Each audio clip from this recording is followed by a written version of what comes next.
Hello, and welcome to another episode of Controversies in Church History, the podcast that takes you through the most important, interesting, and controversial events in the life and history of the Roman Catholic Church. Hello, and welcome again. I am Derek Taylor, your host for the podcast. Hope everyone is doing well out there. Just a reminder, you can find Controversies in Church History on the web at churchcontroversies.com. You can find us on Facebook, find me on Twitter, and also you can find me on Patreon if you'd like to become a patron of the podcast and help support what I do here. I really appreciate it.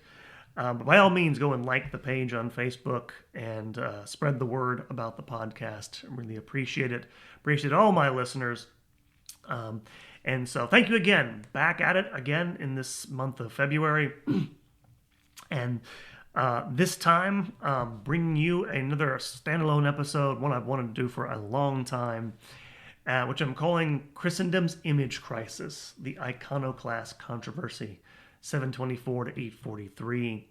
Long wanted to do this episode. I think it's an important episode in the history of the Christian Church.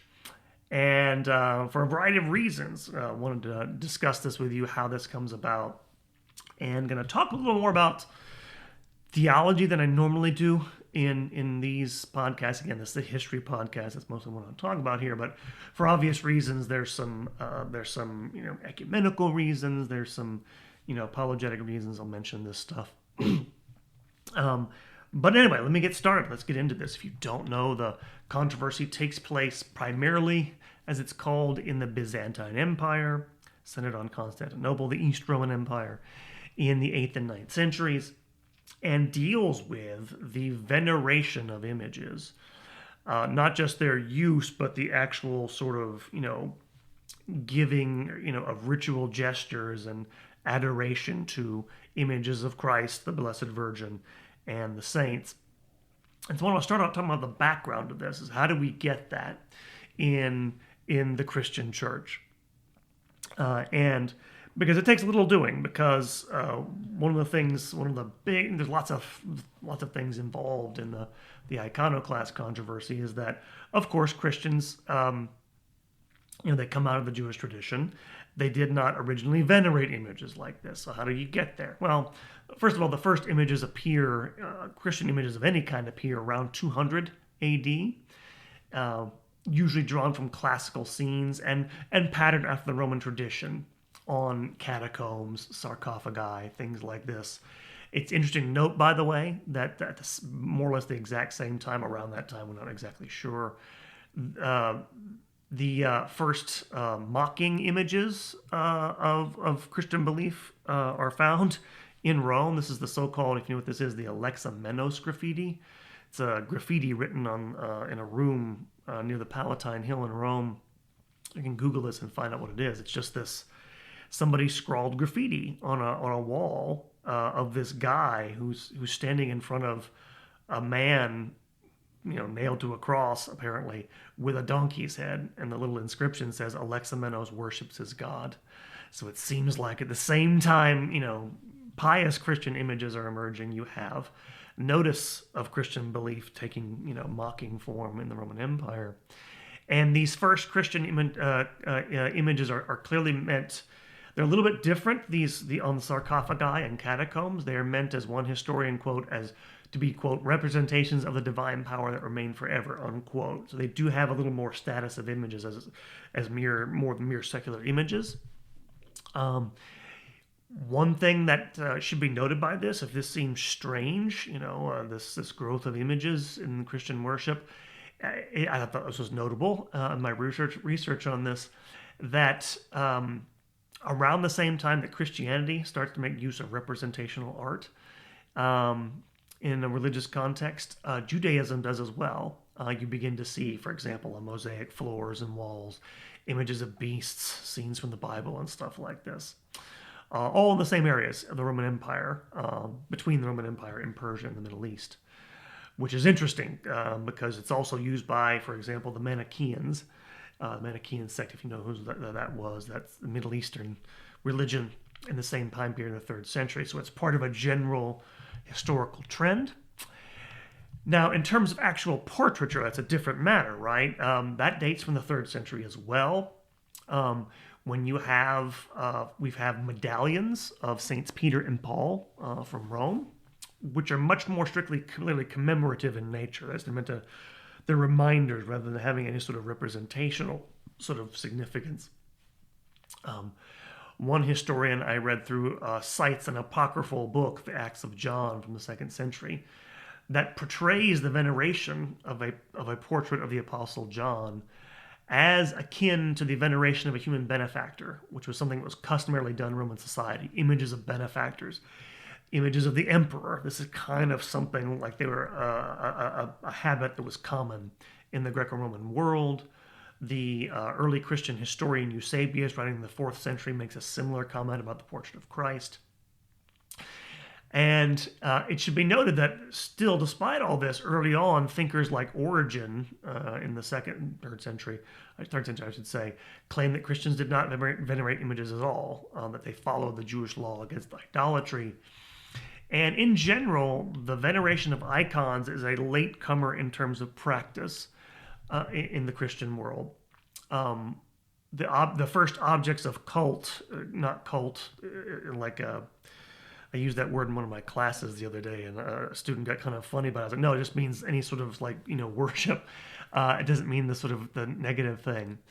The veneration of relics was the earliest focus of that kind of veneration in the Christian world, which emerges and becomes widely spread as soon as Constantine liberates the church in the 4th century. Still, even in an early period, people understood there were images of Christ and the apostles existing from before the time of Constantine. Eusebius himself writes in his history that, quote, the features of his apostles Peter and Paul, and indeed of Christ himself, have been preserved in colored portraits, which I have examined, unquote. So they did have these things. What happens is that over time, the status of these changes. I mean, even in the 4th century, you begin to have images of angels and saints adorning the walls and apses of churches. But by the 6th century, we get to have evidence that people are using these images in a religious way in a different way. Images of Christ, the saints, the Blessed Virgin are being placed on tablets and sort of removed from that context. And they are becoming powerful objects of veneration. As if, these images convey the presence of these figures. And people bring them into their homes. They begin to, miraculous stories about their powers, about them healing people and doing things like this begin to become notable in this period. And not just in private homes, but also publicly. The Byzantines begin to carry icons in procession when they are threatened by invasion from powers like that of Persia or people from the Balkans, and they attribute miraculous powers to them. Sometimes they survive these invasions or don't get invaded, and so they take on this status for them. And particularly in the 6th century, you have a unique phenomenon being first recorded. That's the phenomenon. I think I'm pronouncing this correctly. Archairopoeta or Archairopoetas, singular. These are miraculous images of Christ, and this is what this literally means, quote, not made by hand. That is to say, they're miraculously imprinted on something, a cloth or something like this.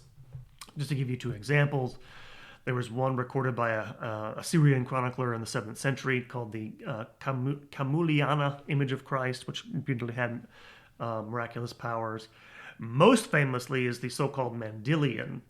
This is a square or a rectangle of cloth upon which a miraculous image of the face of Jesus was imprinted and given to, by tradition, King Abgar of Edessa. And this is first mentioned by the writer Evagrius Scholasticus, around 600. And so what this means is definitely by this time, Christians of the East have come to see images as privileged means of approaching God, of making making the sort of invisible visible, and appealing to invisible protectors like Christ, the Virgin Mary, and the saints. According to the historian Peter Brown, These images were designed to convey, quote, and this is his quote here, the protection of God made present by the prayer of the saint before whom you yourself now prayed, unquote. And he gives another kind of moving example of this. He cites the example of an icon of the Virgin Mary, which is set up in the Pantheon in the 7th century in Rome. The Pantheon was made into a church, by the way. You don't know by then, and whose hand is gilded, and it depicts her touching Christ. And this whole idea is she's reminding Christ of his love for those who are praying to him before the image. And so there is this increasing sense, and Brown makes the argument what's happening is you have, in earlier centuries, you have holy men, right, who are seen to be holy, and holy women too, they convey the presence of God to people. And what's happening is these people, they don't all live near these holy people. They want to have that presence, and they're beginning to see that this idea, this presence can be transferred to their images. And I should say at this point that these practices become very prominent by the 7th century. One thing needs to be pointed out: they were not universal, and throughout this period, right up until the time of the Iconoclast controversy, there were people who raised objections against this. And it's important to note this because, as you can see in the actual controversy itself in the 8th and 9th centuries, both sides, iconoclasts and iconophiles, the lovers of images and the breakers of images, both claim they were following the Christian tradition regarding images. So where does this come from then? If there's people talking about this, what makes the iconoclast controversy different is that it's only with the 8th century and the reign of the Emperor Leo III that there emerges an organized campaign against this practice. And one of the things about it is historians, they really haven't found doesn't seem to be a theological or even an intellectual basis for this emergence of this. In the past, they used to ascribe this to the influence of Islamic or Jewish thought, but most historians and scholars today dismiss this direct influence on the iconoclasts. Most historians take the iconoclast, insofar as we have their own words, at their word, that they were sincere Christians. There probably was some direct indirect influence, as we'll see in a moment, but there's evidence for this. I mentioned images coming into the Christian world in the 3rd century in the Middle East. There's evidence in mosaic floors in Palestine and Jordan in the 8th century, which change. Like there's a change from images of living creatures to abstract floral designs. So this may indicate there was some influence. Maybe a greater growing concern about the depiction of the divine. Also, historians have thought that this was, in the past, this iconoclast controversy was the result of a clash between the quote-unquote Hellenistic or Greek and Oriental parts of the empire. And today they have abandoned this as well. There doesn't seem to be anything to that. Others have seen in the iconoclast controversy a straightforward rebellion by the army, since it had strong support from the Byzantine army. But this is also longer current.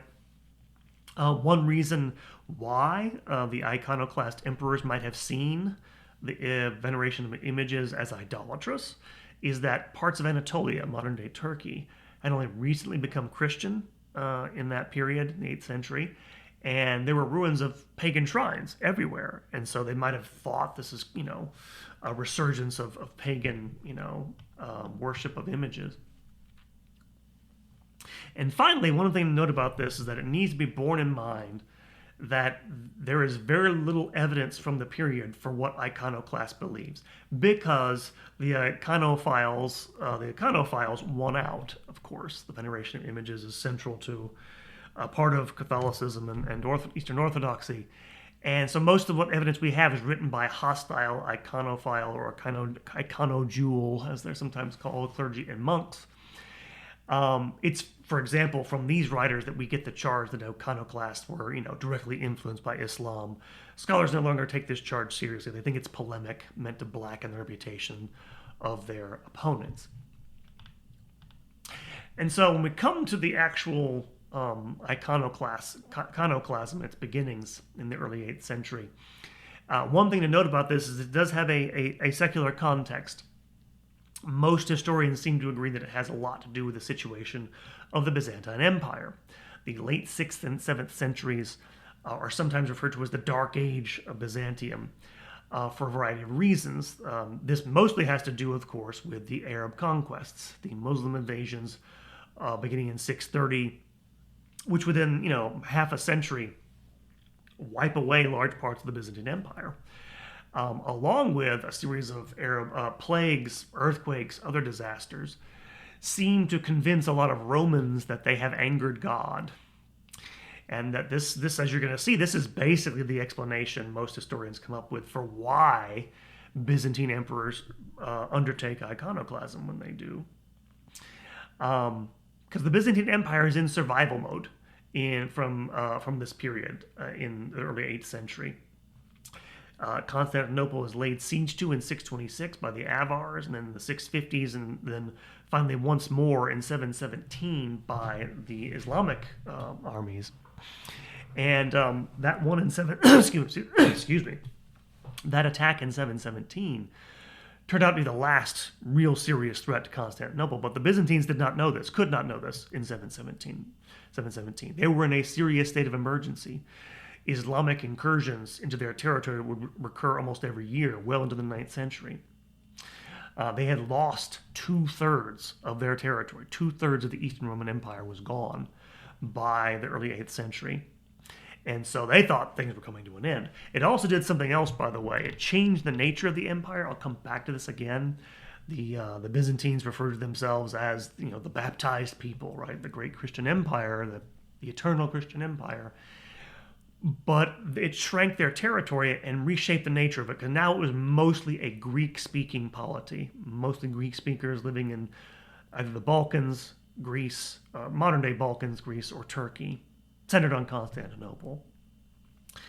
And in fact, what modern historians have taken a different view of the iconoclast emperors, particularly Leo III, who's the first one. He reigns from 717 to 741. He's the one who stops the Muslim advance in 717 with the use of Greek fire very effectively against Muslim ships. And he founds what's sometimes called the Azaurian dynasty.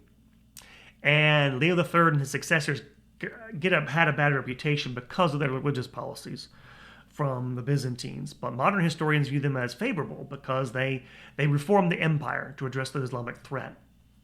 They reformed the military, make it more subject to centralized control. They reformed the legal system.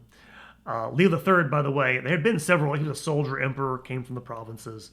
There had been several before him who had been totally unsuccessful. He was successful. He also basically made the empire more centralized.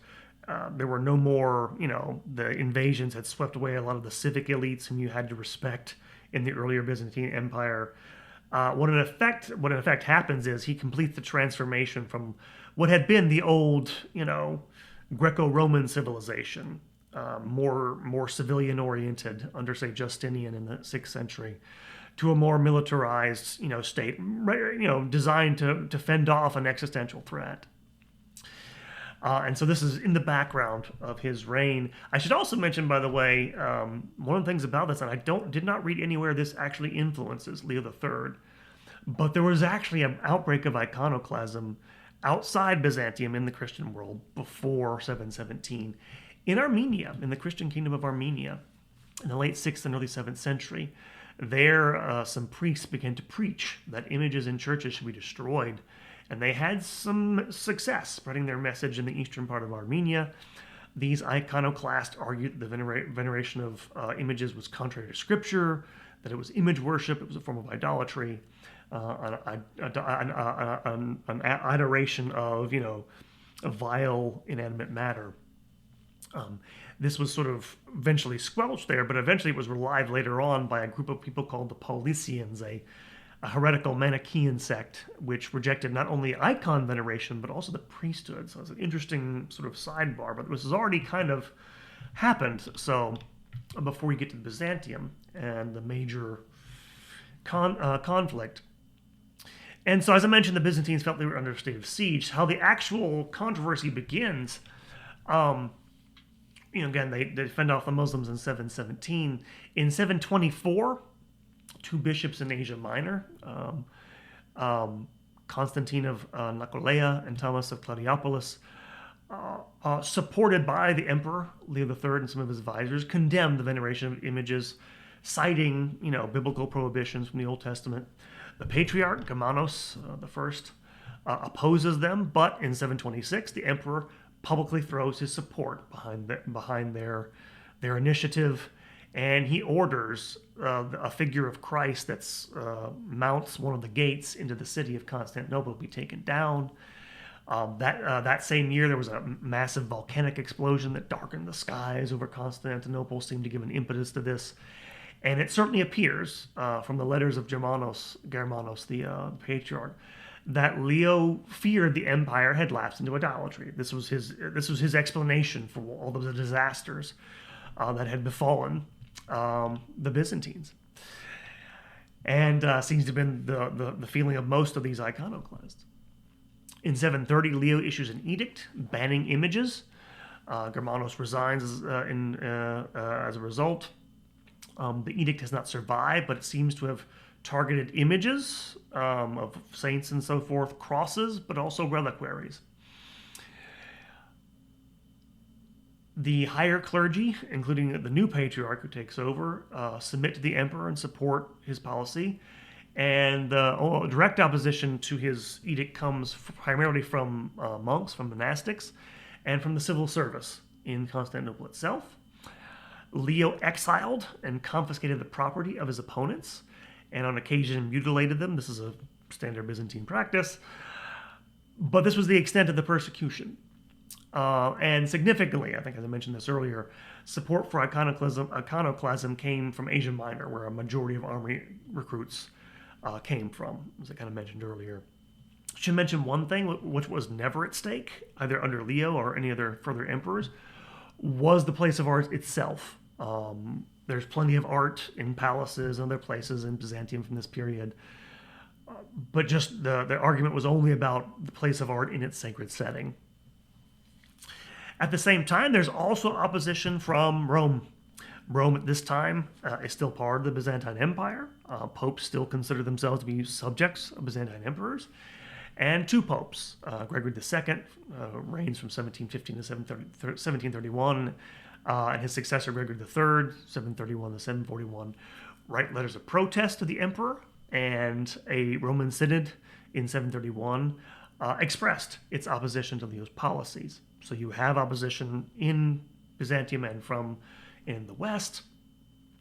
But the most eloquent opponent of iconoclasm, who writes during this period in the 730s, to this day is the sort of major theologian who articulates the position of the Byzantines, but also, again, Catholicism and Orthodoxy becomes orthodoxy for both, is St. John of Damascus. John of Damascus is a Christian Arab who is living outside of the Byzantine Empire and under Muslim rule, and so can write freely. The opponents couldn't write freely about this. He writes several treatises, like three treatises on images. And it's his arguments especially that will come to define orthodoxy on this. That I'll mention here briefly, basically what he says is that he ties the veneration of images to the incarnation, that because God has become man and taken on, human nature, taken on a material form, that means he can be depicted. And he basically makes the argument that therefore images, sacred images, right? Sacred ones, they have to be, not just any type of image can do this. Sacred images can convey, the invisible realities of God and the saints, like the liturgy had. And he draws, by the way, on the thinking of Dionysius or Pseudo-Dionysius the Areopagite, who was a 6th century Syrian writer who wrote on mystical theological treatises about sort of, divine and divine prototypes and stuff like this under the influence of Neoplatonism, draws on this thought, will become the major figure in this. However, he doesn't have any impact in the 8th century because he's living outside the empire. Most people don't know about his writings. Only after 800 he'll become influential. So Leo dies in 741. He actually crowned his son Constantine V in 720 to ensure the succession. This is, again, one of the good things he did as an emperor to try to stabilize the empire. But he raised his son to be an iconoclast too. And both Leo's victories on the battlefield and Constantine's, they continue their victories. They're good rulers, they're good military leaders, make them increasingly confident that iconoclasm is the right policy. And so that after defeating an attempt to overthrow him early in his reign, Constantine V takes iconoclasm a step further and actually develops a theology of iconoclasm. He gives public orations on the subject. We actually have some of these remaining in the 1750s. Excuse me, the 750s, not the 1750s. That would be interesting if he lived for 1,000 years. No, in the 750s. And he tried to, he wanted to put the subject to rest forever, and therefore he assembled a council in 754, not 1754, in 754 at Hierea, which is a suburb of Constantinople, to decide the question. Some 300 bishops, all of them Eastern bishops, although there are no Western bishops there, nobody from Rome certainly, condemned all venerations of images, religious images, as idolatry, and accused those who venerated images of separating Christ's divinity from his humanity, or else somehow attributing another hypostasis, another divine person, to the man Christ, and therefore creating a fourth person.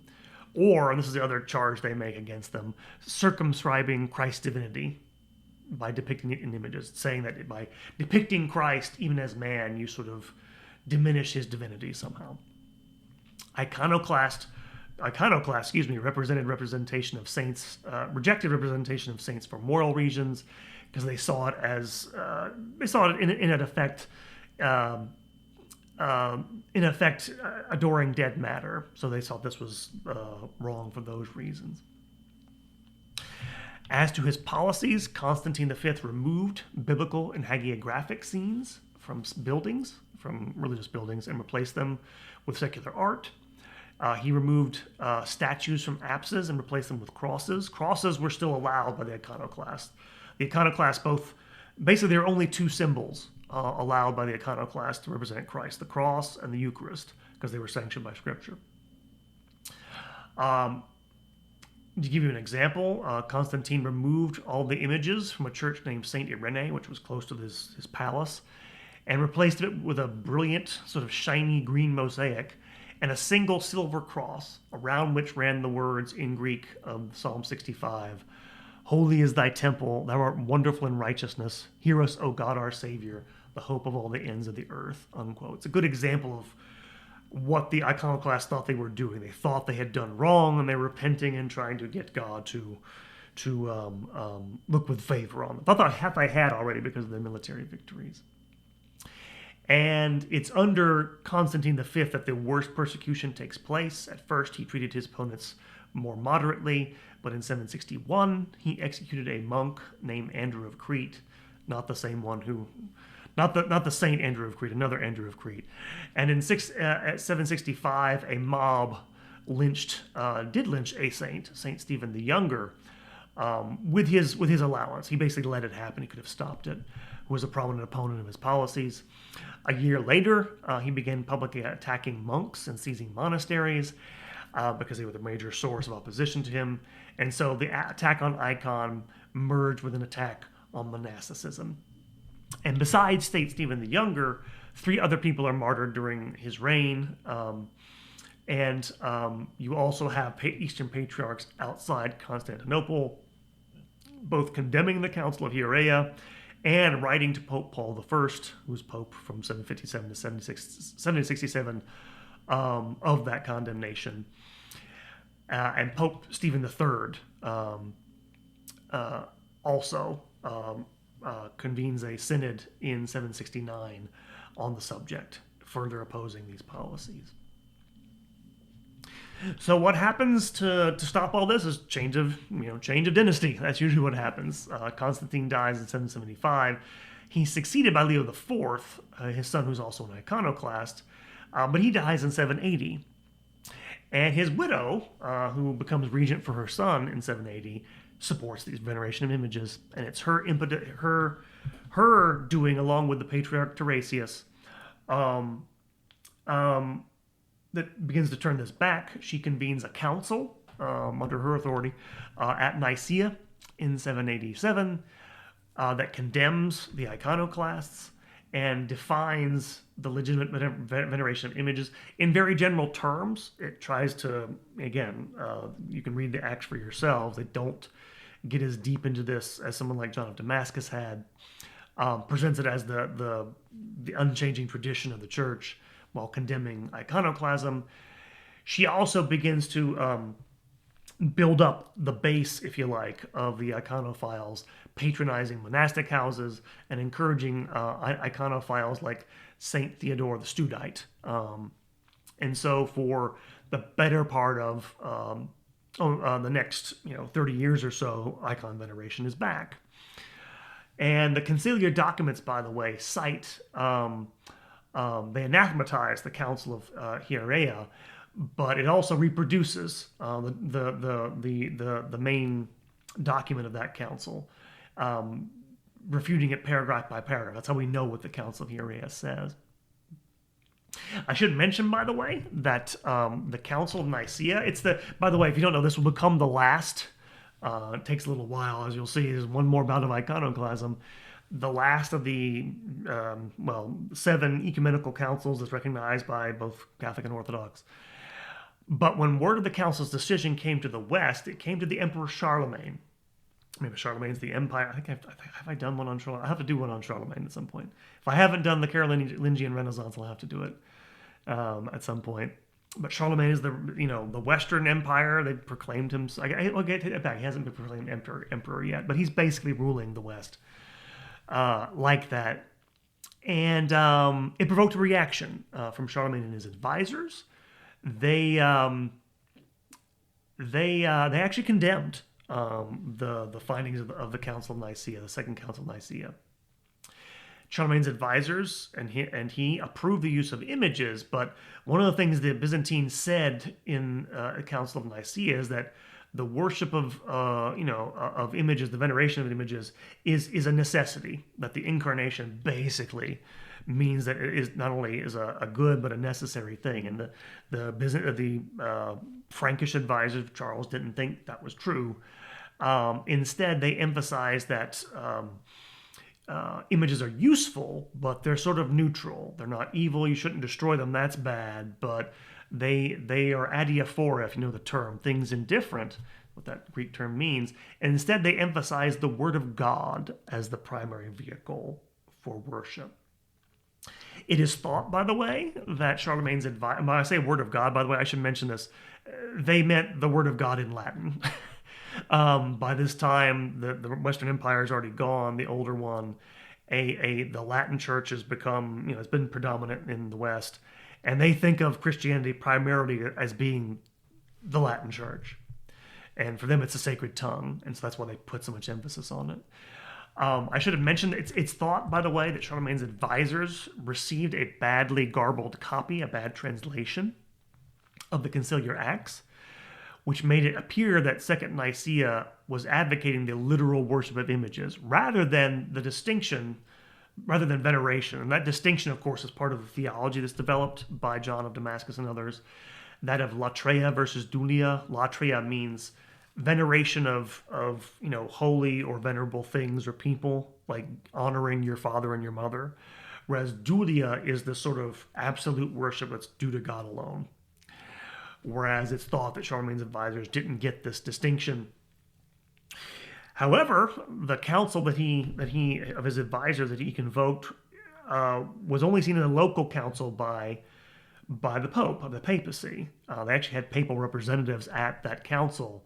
And Pope Adrian, the Pope at the time, and the papacy ever since, has received that council. They said, yeah, that they agreed with it. And Pope Adrian I wrote a long letter to Charlemagne defending the council. saying that the teachings of Nicaea II were quote, in accord with the whole Roman tradition, unquote. Nevertheless, the Frankish king, and not just Charlemagne, but his successors, will kind of go their own way in this regard. And so differences remain, even though Rome thoroughly accepted Nicaea II. So this period of tranquility in Byzantium did not last, and one of the things I'll only mention briefly here, one of the things historians mention is,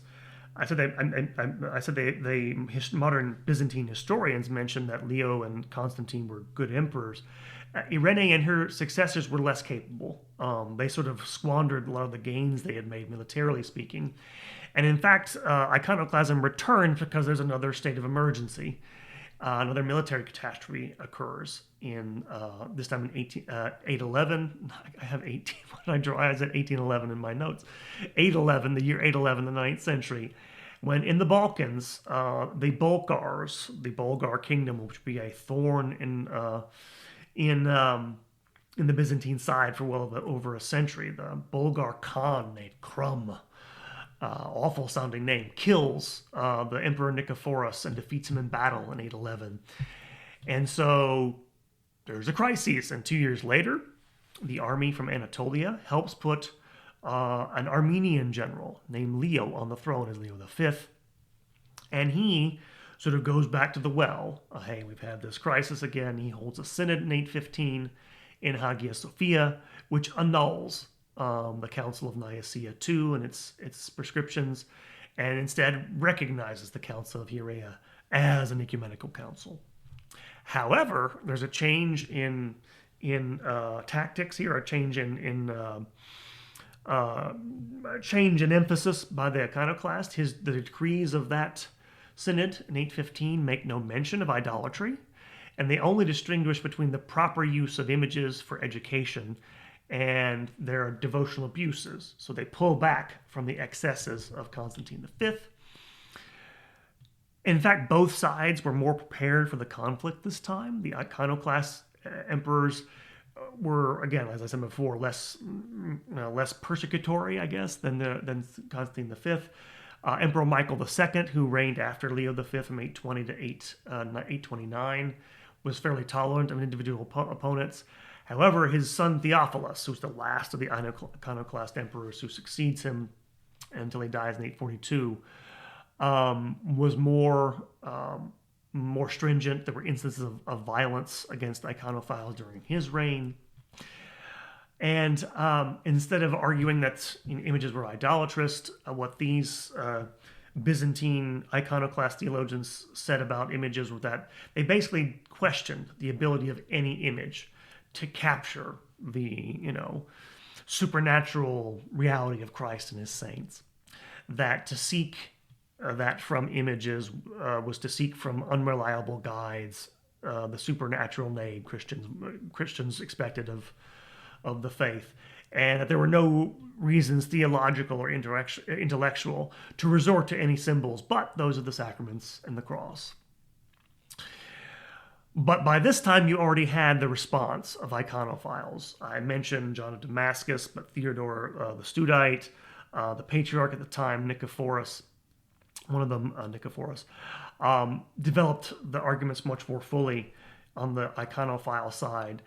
They argued that God had been uncircumscribable, but his incarnation, when God revealed himself in the flesh, now made it possible to make a pictorial representation of Christ, not God the Father, not the second Spirit, not the first person of the Trinity, but the one who would be taken on human flesh. They also made much more clear the link between the incarnation and images, and that to deny that Christ had assumed a circumscribable form would be to deny the incarnation itself, the instrument of man's salvation. And they countered the accusation that they adored, dead matter with the idea that they weren't denying the materials themselves, but the subjects represented the images. And so in 824, you have, I should have mentioned this before, you had the Emperor Michael II, who He doesn't necessarily seek out the letters about something else, but he writes a letter to his counterpart in the West, Louis the Pious, the successor of Charlemagne, who's emperor in the West now, and mentions the issue of iconoclasm. And this led Louis the Pious to convene a meeting of his theologians the next year in 825 in Paris to discuss the question of images. And they compiled a dossier on the subject, much less well known than the Council of 794, which again argued for the usefulness of images in worship, but reiterated their rejection of Byzantine quote-unquote errors. And this is significant because modern historians, particularly Thomas F.X. Noble, a Catholic historian, has wrote a book on this where he basically proves that whatever the case may have been in 794, I think he argues they had better ideas in 794 than we had previously thought, that the theologians of Louis the Pious definitely understood the distinction between latria and dulia, and they definitely rejected it in 825. In other words, they were already aware of it, they were already self-confident enough to have their own theology, and they rejected it. So, what happens, though, is that Theophilus, again, dies 842. After his death, the regents, Empress Theodora and a man named Theocystus, I don't know how to pronounce that, they restore the veneration of images for the last time. They convene a synod in that year in Constantinople, which declares Nicaea II to be a true ecumenical council. This decree will be renewed several times throughout the 9th century, 861, 867, 869, 879, and will firmly ensconce the veneration of icons into Byzantine and Orthodox life permanently, and iconoclasm will basically disappear. There'll still be individuals who object to this or that thing, but basically gone from Byzantine society thereafter. And in fact, this coincides, by the way, with the reversal of Byzantine fortunes. I mentioned how this was seen as the Byzantine Dark Ages in the early 8th century. After 840, Byzantium begins to expand again its territory. It begins to expand into the Balkans, and in time, it would recreate another empire. This time, compensating for its losses in the Middle East and North Africa and Italy. And it becomes wealthier again. And so it regains a lot of its former glory and wealth. And so the arguments of John of Damascus, Theodore the Studite, and others come to define orthodoxy with regard to icons. One thing, this is to note, I got this from Peter Brown, I'll note about this. It also clericalized icons to a large degree. Because prior to this, there wasn't really a lot of oversight of the way icons were used. And they were used in all sorts of wild ways, usually talismanic type of ways, meaning like people would use icons to ward off, insects from their crops and that sort of thing. That sort of stuff, which probably, again, maybe that sort of thing was what prompted the iconoclast, I don't know. But the clergy took a much more stronger role in regulating this. And so it took on a much more well-defined place in Byzantine life. And to give you, this is illustrated, by the way, the nature of the change. This is an image of this. You're all probably all familiar today with the apse mosaic of Hagia Sophia, the great, I can't remember the name of it in the Greek. I'm forgetting it, but the Virgin and Child. And that mosaic didn't exist before 867. In Justinian's time, for example, there were no images in the apse. There were just these shining, brilliant colors of the mosaics. They wanted to represent the heavenly, sort of numinous presence of God or whatever. But in 1867, the great image of the Virgin and Child was placed there. And so it's a real shift for Byzantium in terms of the practice of the faith, where I believe it's still there. I think it's been covered up again by the Turks, by the modern Turkish government. But despite the many sufferings of the city, it still remains in Hagia Sophia. So, we need to say some things here at the end to wrap up with our discussion of this, because you have this, conflict, this contrast. Several things come to mind about this. Just historically speaking, the triumph, and by the way, this is celebrated every year on the first Sunday of Lent in the Orthodox Church and the Eastern Catholic churches, as the triumph of orthodoxy, the decree of 843, the reinstating permanently the veneration of images, and this marks a true the end of a transition, as I kind of hinted in my narrative.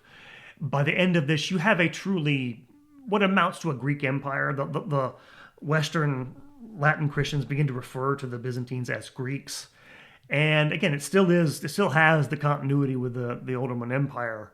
The West does not, but it is, in cultural and civilizational terms, it's definitely a Greek-speaking empire. One whose horizons have narrowed a lot. Gone is the sort of, church of the whole empire, the Greco-Roman civilization, as I mentioned before. And in its place is a much more, narrow focus. When they talk about the Christian faith, they mean the Greek Orthodox fathers and not much else.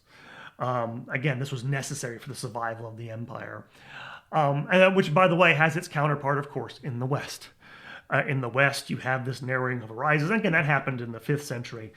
Well, actually, the empire went in the 5th century. There was still, Gregory the Great had been an ambassador in Constantinople before he came back to Rome. But it is also, with the time of Constantine, grown into an independent entity in its own right that sees itself as fairly separate from the East. And again, it sees true Christianity as reflected in the Western Latin patristic heritage. Excuse me, sorry, knocking around stuff here. And so you have this divergence. And so that's something that happens here. And, icons veneration becomes a sort of marks of orthodoxy in contrast to the West. And one of the things to note about this is that, and this is something that, again, you need to make a distinction here. In theological terms, what the iconophiles were claiming during this conflict is that the veneration of images had always been, the Christian tradition, the tradition of the church. It had always been there from the beginning. And in a sense, this is true. I think Nicaea II got it right. I think the Orthodox are right about this. I think it is necessary to venerate images. But they're wrong that it was always the sort of well-known Christian tradition, as should have got from my narrative. Before the triumph of orthodoxy, there had been both approval but also rejection of the veneration of images in the Christian world. And this points to something that I've talked about in my podcast, I've written about this elsewhere, is that this represents a development of doctrine. Both sides in this controversy appealed to revelation and to the church's tradition. And icon veneration had not been the universal, constants of the church, constant practice of the church. And I don't think you can make sense of this without that. There's no real way to make icon veneration, especially in the form that it comes to take, after 843, a fully explicit and developed thing from the beginning of Christian history. Again, I don't think that's necessary. To me, it's just, this is something I don't think you can make sense of Christian history without something like doctrinal development. I know some Orthodox don't like that. I know there's some Catholics don't like that. I have a lot of traditional Catholics listen to my podcast. There's no getting around it. Some things were, and by the way, I think it was always implicit, again, but it doesn't become explicit till later on for a variety of reasons. I think that this is sort of, this is a good example of that. The Eastern Catholic theologian Adam DeVille once mentioned, it's a kind of a striking thing when you think about it, because Christians, of course, went to their death, under Roman persecution for not venerating the images of emperors. And so you have to have an explanation for why, venerating images of saints. And I believe the reasons. I do. I think this is actually a very important doctrine for a lot of ways. Despite the fact that I agree with Byzantine historians that the iconoclast emperors were sincere and their achievements deserve more recognition, I think Nicaea II and the Byzantine iconophiles got it right. I think it is important to say that the incarnation means we can, in some ways, sort of what it means basically to me is you put this. It's not even so much it is the image. You do need to literally venerate images, but it's more the idea that God can in a certain way be known. He can take a form we can understand. Not totally. No one's saying that. Because there's a sort of, parallel to me in the sort of, when people say, well, you can't do that because God is like, it kind of sounds like you're saying, well, you can't really know God. Like God is unknowable in a certain way. And I hear that a lot today. People who get frustrated with religion in general or Christianity or Catholicism or what have you. Well, all these people make these claims and we can't really know because everybody makes all these claims. Because there's conflicting claims, we can't know things. And this seems like to me an expression of confidence that yes, God has revealed himself. Again, in a limited way. It's only certain types of images to be venerated in certain types of ways that this is true. But I think it's basically right. I think they got it right. I think the Carolingian rejection of Nicaea and its influence in the Western Church is very unfortunate. Not that I don't believe in the Word of God, I do. I also think, by the way, Latin is sacred. At least Western, of the Latin Church is sacred for the Latins. But I think the word and image go together. I don't think you can separate them like that. And of course, as I explained the reaction of the Carolingians, you may have noticed that sounds a lot like, it sounds a lot like a Protestant, at least, actually, it sounds a lot like Martin Luther's position on images. And that's not a compliment. Not from me anyway. And so I think, in fact, Benedict XVI, by the way, when he wrote his book on the liturgy, actually mentioned this. He mentioned that the the Second Council of Nicaea, maybe one of the problems in the modern church, Western Church with the liturgy, is perhaps related to this never fully acceptance, never having full acceptance on the part of the Western Church of that council. Which, by the way, it didn't necessarily. The West had its own iconographic tradition, which persisted well beyond the Carolingian period. It's a longer story. I won't go into this, but sort of begins to the problems begin with the Renaissance in the 14th century. But by the way, if you're interested in knowing more about that topic, I recommend Hilary White's Substack, and I can't remember the name of it. But she's an artist living in Italy, and she writes about this stuff. She's a Western Christian, but sympathetic to the East about this subject especially. I recommend that. But I think Ratzinger had a point, in other words. And so, and finally, just one last thought about this. If this doesn't sound serious to you, especially as I'm talking to Western Latin Christians, most of my audience, think about, when I say the importance of images for, its tie to the incarnation. Just think about, one thing to think about is that, and this is, again, going back to this idea of truth, the idea that you can distinguish between true and false images. There are, from what I understand, among, icon makers in the Orthodox tradition, sacred canons, like certain rules you have to follow for, the proper, making of a sacred image. And because some images are true, they truly do represent the divine. Others are false. In fact, even the Western Church understood this at one point. In the 18th century, for example, the Catholic Church condemned certain paintings by Latin American Catholic painters who, if you've ever seen them, they depicted Christ with 3 heads. Now, apparently the intention, I don't know the exact backstory to a lot of this, but apparently they were trying to depict the Trinity, but this looked like, to the Catholic authorities at the time, looked like they were depicting Christ as 3 gods or something, and so they condemned that. But just, again, it goes back to the idea that we can know God, that he has revealed himself to us. And just think about today, the problem of something like AI.